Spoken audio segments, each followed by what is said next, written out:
A continuación, se presentarán los resultados del proyecto de investigación Expectativas ideales, reales y erróneas del tratamiento farmacológico en pacientes con diabetes tipo 2 de atención primaria.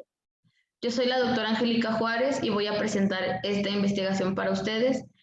Los miembros del equipo son la doctora Ana María Salinas Martínez, el doctor Gil Felizardo Cordero Franco y el doctor Francisco Javier Guzmán, todos miembros de la Unidad de Investigación de Epidemiología. Para comenzar, antes de hablar de expectativas y los resultados que se obtuvieron, tenemos que definir qué es una expectativa, la cual es una suposición centrada en el futuro de algo que puede o no puede ser real. Aquí el paciente compara los resultados obtenidos contra los anticipados con base en sus creencias, conocimientos o experiencias previas. La teoría de expectativas de respuestas distingue beneficios en dos orígenes, internos y externos, donde el resultado esperado puede ser positivo, negativo o ambivalente. Existen diferentes clasificaciones de expectativas y aquí vamos a tomar en cuenta las expectativas ideales, las reales y las erróneas. El planteamiento del problema fue que del 25 al 90% de los pacientes con diabetes tipo 2 no se toma el medicamento tal cual el médico lo prescribió. Y entre las diferentes causas que hay en esta falla de adherencia al tratamiento, las más destacables son que existen ideas erróneas y que el tratamiento tiene cierto grado de complejidad al momento de prescribirse. La pérdida de la continuidad en la adherencia al tratamiento disminuye la eficacia del mismo, teniendo que nuestro paciente tenga un pobre control glicémico, que tenga mayor riesgo de hospitalizaciones, aumenta su mortalidad y aumenta los costos en los sistemas de salud. A pesar de lo importante que es conocer y cumplir con las expectativas de los tratamientos en los pacientes y de corregir sus ideas erróneas, es prácticamente inexistente la información sobre estas en México y en la región de Latina. Por lo cual se llevó a cabo esta investigación con el objetivo de evaluar expectativas ideales, reales y erróneas del tratamiento farmacológico en pacientes con diabetes tipo 2 en nivel de atención primaria. Fue un estudio transversal en los pacientes con diabetes tipo 2 atendidos en las unidades de atención primaria y se tomaron en cuenta como criterios de selección el tipo y la dosis de medicamento, la edad de 30 a 70 años, que no tuvieran antecedentes de comorbilidades o complicaciones propias de la misma enfermedad y que no estuvieran cursando con un embarazo actual. Se localizaron a los pacientes de manera de selección consecutiva, que cumplieran con los criterios de selección, y se estimó un tamaño mínimo de muestra con base en la hipótesis de que el 50% de los pacientes tiene una expectativa alta sobre su tratamiento de lograr la meta de glucosa, con un nivel de confianza de 95% y precisión del 5%. Se obtuvo un tamaño mínimo de 384 pacientes y esto se logró y se superó teniendo una muestra total de 507 pacientes, distribuidos proporcionalmente de acuerdo a la frecuencia de prescripciones en la vida real en su nivel de atención, con un 67% que tienen solo metformina o solo insulina como monoterapia en su tratamiento, 21% solo con insulina y 12% solo con glibenclamida o metformina. Las 4 variables que se tomaron en cuenta dentro del cuestionario aplicado son expectativas ideales, que es lo que el paciente desearía de su tratamiento, fueron 4 ítems, y por ejemplo se tomó aquí en cuenta si el paciente desea la vía de administración que tiene. La otra fueron las expectativas reales de beneficios. Se tomaron 7 ítems.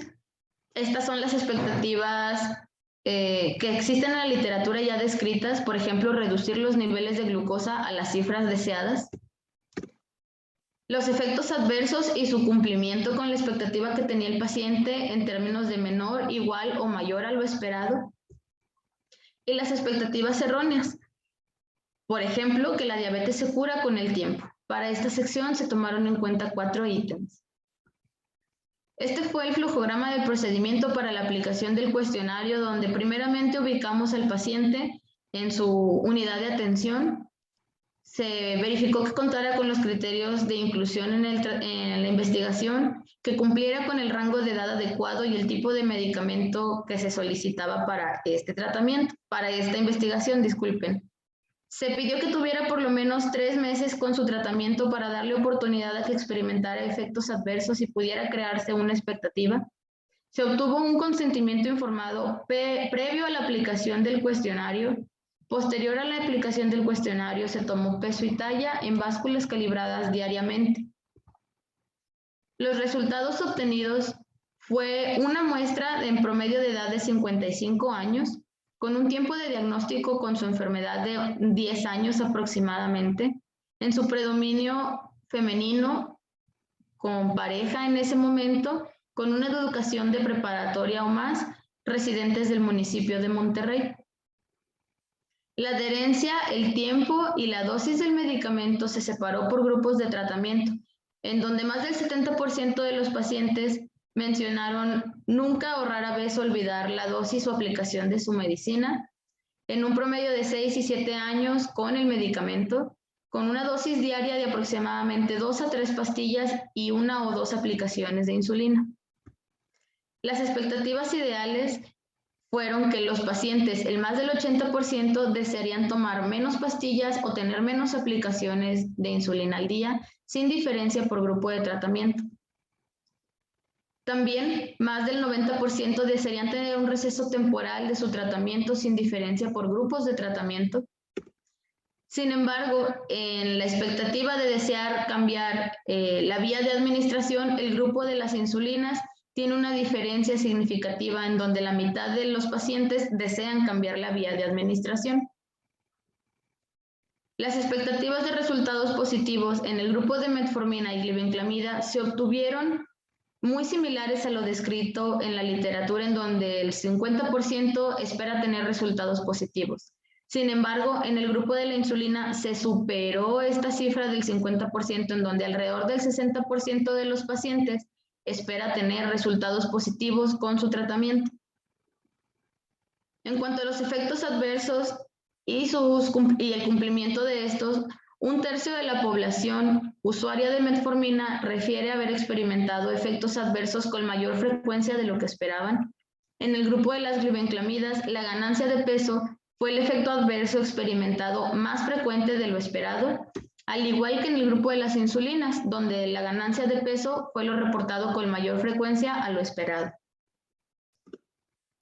Las expectativas erróneas que se tomaron fueron 4, en donde el grupo de metformina con glibenclamida tuvo mayor número de ideas erróneas, y esto fue independientemente de su perfil sociodemográfico, así como de tener educación en diabetes durante el último año.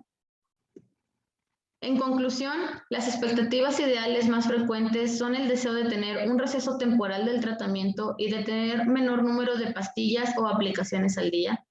La expectativa de beneficio más común es la reducción de la glucosa, y el efecto adverso experimentado con mayor frecuencia a lo esperado es la ganancia de peso.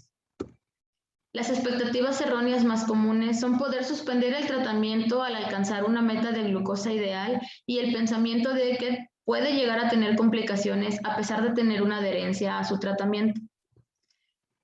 Existe el mayor número de expectativas ideales en el grupo de las insulinas, y en insulina y glibenclamida el efecto adverso tiene más efectos adversos comparados con lo que esperaban. En metformina y glibenclamida como tratamiento existe mayor número de ideas erróneas. Es por eso que el personal de salud tiene que estar atento al tipo y nivel de cumplimiento de expectativas, ya que esto puede afectar directamente la adherencia al tratamiento y por consecuencia con el control adecuado de glucosa del paciente.